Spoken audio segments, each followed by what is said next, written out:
The next topic I will tell you index numbers business స్టాటిస్టిక్స్లో వ్యాపార గణాంక శాస్త్రంలో 4th యూనిట్లో ఉన్నాం. ఇండెక్స్ నెంబర్స్ గురించి డిస్కస్ చేసుకున్నాం. అందులో సూచీ సంఖ్యల నిర్మాణ పద్ధతులు మెథడ్స్ ఆఫ్ ఇండెక్స్ నెంబర్స్ గురించి మాట్లాడుకుంటున్నామండి. సో అందులో వచ్చేసరికి simple aggregative method, simple unweighted method అయిపోయింది. అన్వెయిటెడ్లో సింపుల్ అగ్రిగేటివ్ మెథడ్ అయిపోయింది. అదేవిధంగా average price relative method, simple average price relative method కూడా కంప్లీట్ చేసుకున్నాం.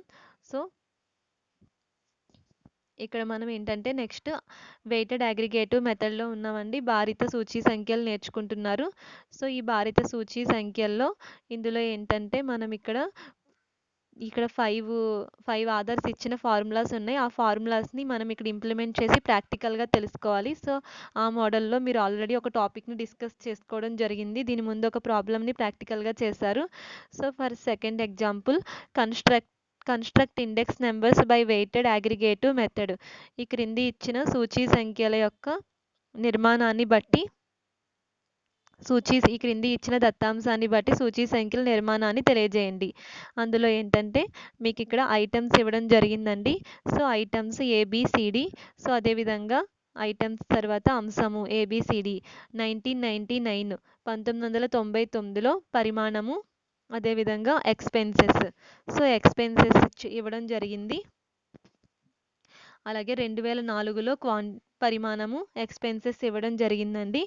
సో ఖర్చులు ఇక్కడ 1999లో క్వాంటిటీ, ఎక్స్పెన్సెస్ ఖర్చులు, అలాగే 2004లో క్వాంటిటీ.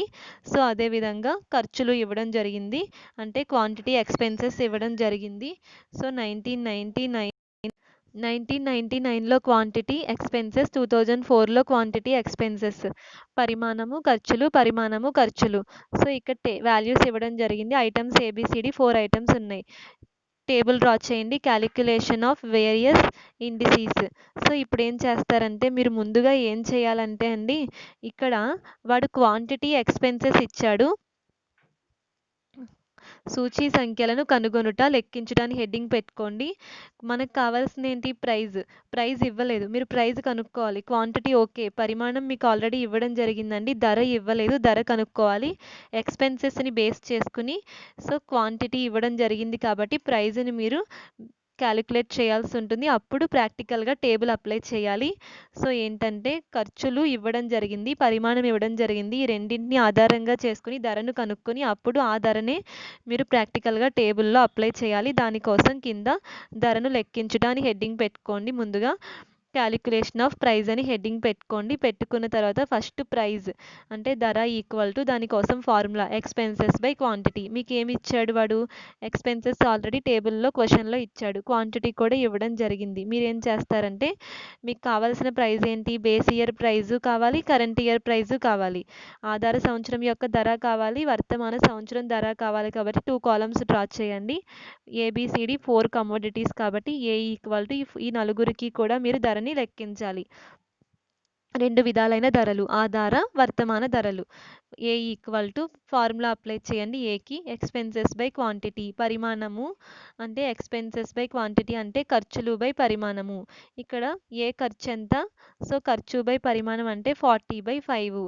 So 40/5 equal to 8. అదేవిధంగా ఖర్చు బై పరిమాణము 30/5. అలాగే సి ఖర్చు బై పరిమాణము 24/6, 10/5. అలా మీరు ఆధార సంవత్సరం యొక్క ధర, బేస్ ఇయర్ ప్రైస్ని తెలుసుకున్నారు.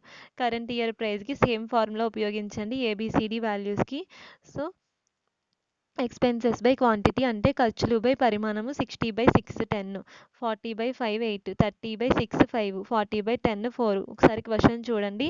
సో 1999 బేస్ ఇయర్కి సంబంధించిన డేటా, ఆధార సంవత్సరం యొక్క దత్తాంశం 2004 2004 అనేది కరెంట్ ఇయర్ డేటా అంటే వర్తమాన సంవత్సరం దత్తాంశం. ఆ విధంగానే ధరను లెక్కించుటకు ఈ ఫార్ములాను ఉపయోగించి 2 కాలమ్స్ని ఇంప్లిమెంట్ చేసి base year price, current year price కనుక్కున్నారు. ఇప్పుడు ఏం చేస్తారంటే టేబుల్ డ్రా చేయండి. ఐటమ్స్, అంశాలు.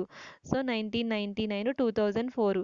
1999లో ఫస్ట్ మీరు P0 Q0, తర్వాత P1 Q1. P0 అంటే సో P0 అనేది ఆధార సంవత్సరం యొక్క ధర. Q0 అనేది ఆధార సంవత్సరం పరిమాణం.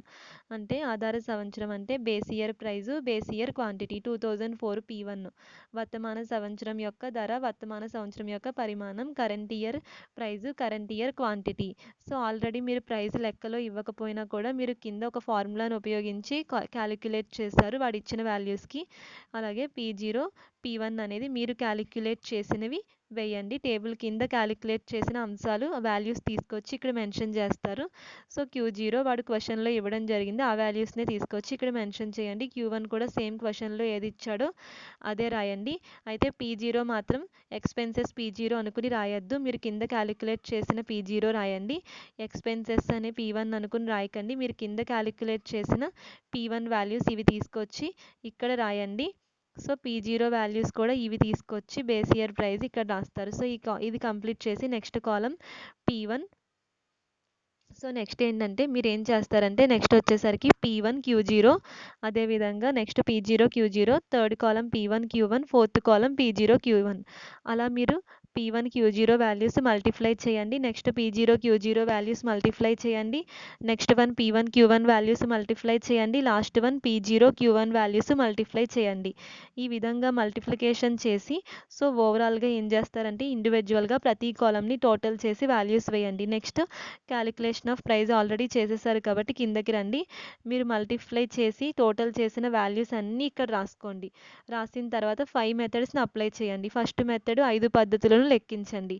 5 పద్ధతుల విధానాన్ని అమర్చి లెక్కించండి. లాస్ట్ పియర్స్ మెథడ్ రాయండి. ఫస్ట్ లాస్ట్ పియర్స్ పద్ధతి ప్రకారం ఫార్ములా నోట్ చేసి వాల్యూస్ ఇంప్లిమెంట్ చేసి ఫైనల్ ఆన్సర్ ఫైండ్ అవుట్ చేయండి. ప్యాషీ మెథడ్ ఫార్ములా రాసి వాల్యూస్ అక్కడ అప్లై చేసి ఫైనల్ ఆన్సర్ ఫైండ్ అవుట్ చేయండి. డార్బిష్ అండ్ బౌలీ మెథడ్ ప్రకారం ఫార్ములా రాసి వాల్యూస్ ఇంప్లిమెంట్ చేసి so finally answer find out చేయండి. మార్షల్ ఎడ్జ్వర్త్ మెథడ్ ప్రకారం కూడా ఫార్ములా రాసి సో వాల్యూస్ని ఇంప్లిమెంట్ చేసి ఆ విధానం ప్రకారం మీరు ఫైనల్ ఆన్సర్ ఫైండ్ అవుట్ చేయండి. ఫిషర్ ఐడియల్ మెథడ్ ప్రకారం కూడా ఫార్ములా నోట్ చేసి వాల్యూస్ ఇంప్లిమెంట్ చేసి సో అక్కడ ఏంటంటే ఫైనల్ ఆన్సర్ ఫైండ్ అవుట్ చేస్తారు. ఈ విధంగా ప్రతి మెథడ్ని కూడా మీరు ఫార్ములాస్తో ఇంప్లిమెంట్ చేసి క్యాలిక్యులేషన్స్ చేసిన తర్వాత ఫైనల్గా ఈ యొక్క మెథడ్ అనేది కంప్లీట్ అయిందండి. ఇందులో కొత్త పాయింట్ ఏంటంటే దీని ముందు అంతా మీరు ఏం నేర్చుకున్నారో same problem same example common అండి.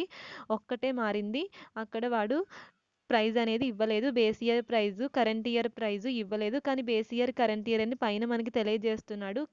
ప్రత్యేకించి బేసు కరెంట్ అని చెప్పకుండా 1999 2004 అని ఇస్తే మీరు అది ఆధార సంవత్సరం, సో భవిష్యత్తుది వర్తమాన సంవత్సరం అని మీరు తెలుసుకున్నారు. అలా తెలుసుకున్న తర్వాత నెక్స్ట్ ఏంటంటే వాడు ఎక్స్పెన్సెస్ ఇచ్చాడు. సో ఎక్స్పెన్సెస్ని బేస్ చేసుకుని ఒక ఫార్ములా తీసుకున్నారు, price equal to expenses by quantity. అది ఇండివిజువల్గా ప్రతి కమోడిటీకి అప్లై చేసి మీరు ప్రైజ్ని కనుక్కొని base year price, current year price, వర్తమాన సంవత్సరం యొక్క ధర, ఆధార సంవత్సరం ధర, రెండు ధరలను లెక్కించి అప్పుడు మీరు టేబుల్ అనేది అప్లై చేయడం జరిగింది. ఈ విధంగా కంప్లీట్ చేయడం జరిగిందండి. అదేవిధంగా ఇంకొకటి చూడండి, next example construct index numbers by weighted aggregate method. So భారిత సూచీ సంఖ్యలను కనుగొనండి. సూచీ సంఖ్యల నిర్మాణ పద్ధతి ద్వారా భారిత సూచీ సంఖ్యలను కనుగొనండి. సో ఈ పద్ధతి ప్రకారం ఈ కింది ఇచ్చిన దత్తాంశాన్ని ఉపయోగించండి. దానికి మీకు ఇక్కడ క్వశ్చన్ ఇవ్వడం జరిగిందండి. కమోడిటీస్ వస్తువులు 3 కమోడిటీస్ ABC 2016 క్వాంటిటీ వాల్యూ 2018 అంటే కరెంట్ ఇయర్, 2016 అంటే బేస్ ఇయర్ అండి. క్వాంటిటీ వాల్యూ ఇవ్వడం జరిగింది, కానీ ఇక్కడ కూడా వాడు ప్రైజ్ ఇవ్వలేదు, కానీ ఏమి ఇవ్వడం జరిగింది వాల్యూ ఇచ్చాడు ప్రైజ్ ప్లేస్లో. మీరు ప్రైజ్ కనుక్కోవాలి. దీనికోసం ఏం చేస్తారంటే ముందుగా క్యాలిక్యులేషన్ ఆఫ్ వేరియస్ ఇండిసీని హెడ్డింగ్ పెట్టుకోండి. సూచీ సంఖ్యల పద్ధతిని లెక్కించుట హెడ్డింగ్ పెట్టి కిందకి రండి. First calculation of price equal to వాడు ఏది ఇచ్చాడు వాల్యూ ఇచ్చాడు కాబట్టి ఆల్రెడీ క్వాంటిటీ ఇచ్చేసాడు కాబట్టి వాల్యూ బై క్వాంటిటీ అనే ఫార్ములా రాసుకోండి. వాడు ఏది ఇచ్చాడో దాన్ని బేస్ చేసుకుని మీరు క్వాంటిటీకి డివైడెడ్ చేస్తే అప్పుడు మీకు base year price, current year price వస్తుంది. So 2 columns base year price, current year price, ABC 3 commodities. Value 120 by 120.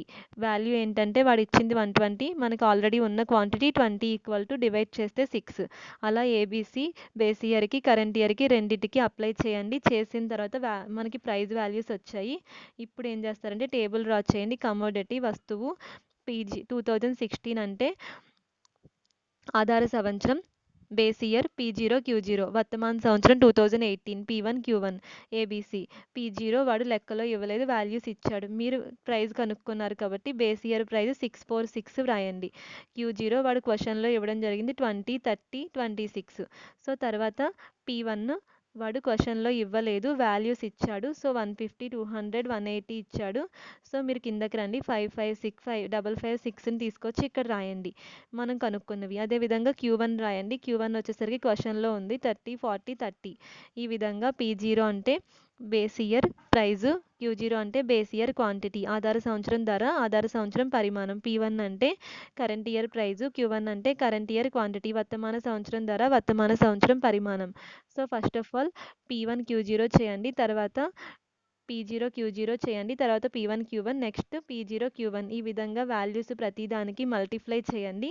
చేసి టోటల్ చేయండి చేసిన తర్వాత ఆ వాల్యూస్ అన్ని కిందకి తీసుకొచ్చి రాయండి రాసిన తర్వాత 5 మెథడ్స్ని అప్లై చేయండి 5 పద్ధతుల్ని first method last years method చేయండి సెకండ్ మెథడ్ ప్యాషీ మెథడ్ చేసి ఫైనల్ ఆన్సర్ ఫైండ్ అవుట్ చేయండి డార్బిష్ అండ్ బౌలీస్ మెథడ్కి ఫార్ములా నోట్ చేసి ఆన్సర్ ఫైండ్ అవుట్ చేయండి మార్షల్ ఎడ్జ్వర్త్ మెథడ్కి ఫార్ములా నోట్ చేసి ఆన్సర్ ఫైండ్ అవుట్ చేయండి ఫిషర్స్ ఐడియల్ మెథడ్కి ఫార్ములా నోట్ చేసి ఆన్సర్ ఫైండ్ అవుట్ చేయండి ఇక్కడ చూడండి ఒకసారి first one last years method అండి P01 L equal to sigma P1 Q0 by sigma P0 Q0 into 100 ఆ వాల్యూస్ని ఇంప్లిమెంట్ చేసి కనుక్కున్నారు second one Paasche method P01 P equal to sigma P1 Q1 by sigma P0 Q1 into 100 values apply చేసి ఆన్సర్ని find out చేశారు next third one Dorbish and Bowley's method P01 so D and B Dorbish and Bowley's method L plus P by 2 so L వచ్చేసరికి last year answer P వచ్చేసరికి Paasche answer రెండు ఆన్సర్లని కలిపేసి by 2 చేయండి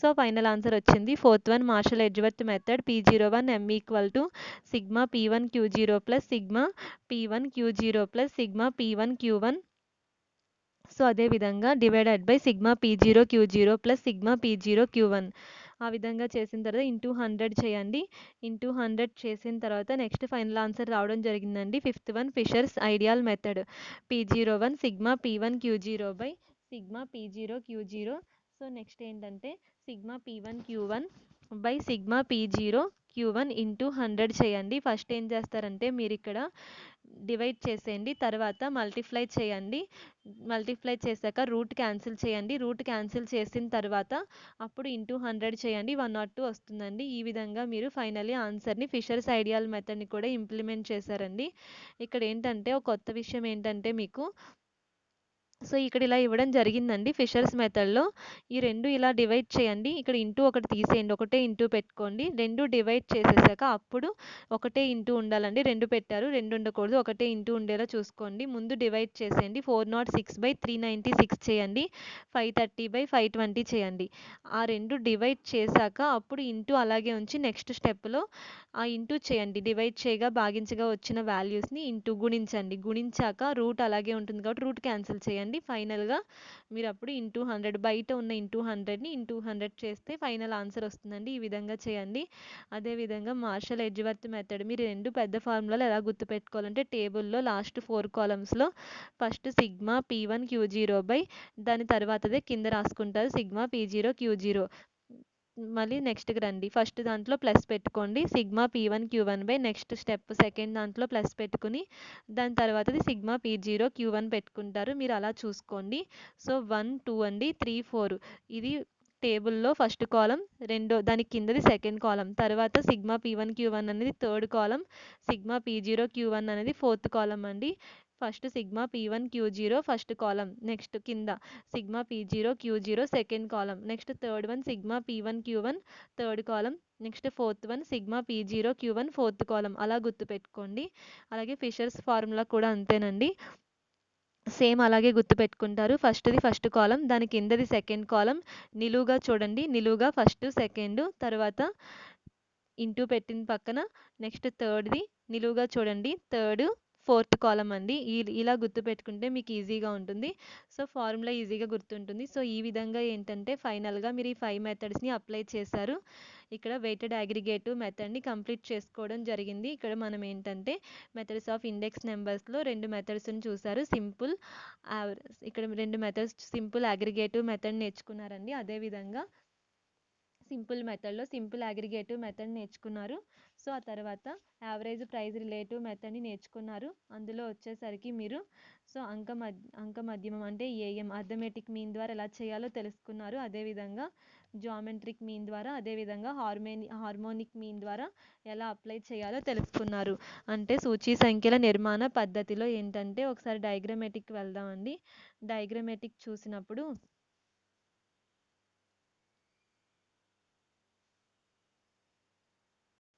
మీరు ఇక్కడ diagram observe చేయండి. Index numbers అండి. సింపుల్ అంటే అన్వెయిటెడ్ అంటారు. Simple are unweighted. ఇందులో సింపుల్ అగ్రిగేటివ్ మెథడ్ అంటే సామాన్య సమిష్టి పద్ధతి కంప్లీట్ చేసుకున్నాం. సో దానికి ప్రైస్ ఇండెక్స్, క్వాంటిటీ ఇండెక్స్ రెండు సరిపోతాయి. అంటే ధరల సూచి, పరిమాణం సూచి సరిపోతాయండి. తర్వాత simple average of price relative method ఇందులో using AM, using GM, using హెచ్ఎంని తీసుకోవడం జరిగింది. సాపేక్షికాల సామాన్య సగటు పద్ధతిలో అంక మధ్యమం, అదేవిధంగా గుణమధ్యమం, హారమధ్యమాన్ని తెలుసుకున్నారు. ఎలా చేయాలనేది వాడుకలోకి తీసుకోవడం జరిగింది. తర్వాత వెయిటెడ్ అంటే భారిత సూచి సంఖ్యలు. ఇందులో weighted average of price relative method using AM, using GM అండి. సో దీని తర్వాత నేర్చుకుందే కానీ దీన్ని ఇంకా డిస్కస్ చేయలేదు. ఫస్ట్ మనం వెయిటెడ్ అగ్రిగేటివ్ మెథడ్ నేర్చుకున్నారు. ఈ వెయిటెడ్ అగ్రిగేటివ్ మెథడ్లో ఫస్ట్ వన్ ఏంటంటే లాస్ట్ ఇయర్స్ కంప్లీట్ చేసుకున్నాం. సెకండ్ వన్ ప్యాషీస్ నేర్చుకున్నారు. Third one Dorbish and Bowley's నేర్చుకున్నారు. ఫోర్త్ వన్ మార్షల్ ఎడ్జ్వర్త్ తెలుసుకున్నారు. ఫిఫ్త్ వన్ ఫిషర్స్ నేర్చుకున్నారు. సిక్స్త్ వన్ కెల్లీస్ ప్రాక్టికల్గా అవసరం లేదు, వాట్ ఈజ్ వాట్ తెలుసుకున్నారు. సో ఈ 5 ఫార్ములాస్ ఏంటంటే వెయిటెడ్ అగ్రిగేటివ్ మెథడ్ ఒకే ప్రాబ్లమ్కి 5 మెథడ్స్ని అప్లై చేశారండి. ఈ విధంగా సో సింపుల్లో simple aggregative method, simple average of price relative method using AM, GM, HM, ఆధారిత సూచీ సంఖ్యలు, సామాన్య సమిష్టి పద్ధతి, అదేవిధంగా రెండోది సాపేక్షికాల సామాన్య సగటు పద్ధతి తెలుసుకున్నారు. అంక మధ్యమం, గుణమధ్యమం, హారమధ్యమం. తర్వాత వెయిటెడ్ అంటే భారిత సూచీ సంఖ్యలు. ఇందులో సాపేక్షికాల భారిత సూచీ సంఖ్యల్ని నేర్చుకున్నారు. సాపేక్షికాల భారిత సూచీ సంఖ్యలు అంటే వెయిటెడ్ అగ్రిగేటివ్ మెథడ్. అందులో 5 methods Laspeyres, Paasche's, Dorbish's or Bowley, Marshall Edgeworth, so fifth one Fisher's. ఇవన్నీ తెలుసుకోవడం జరిగింది. ఈ విధంగా ప్రాక్టికల్గా ఇంప్లిమెంట్ చేశారు. ఇందులో ఒక మెథడ్ మిగిలిపోయిందండి, దాని గురించి ఇంకా డిస్కస్ చేసుకోలేదు. అది middle method weighted average of price relative method using AM, using GM. దీన్ని ఇంకా మీకు డిస్కస్ చేయలేదు. సో నెక్స్ట్ టాపిక్లో సో దాన్ని డిస్కస్ చేయడం జరుగుతుందండి. So thank you all.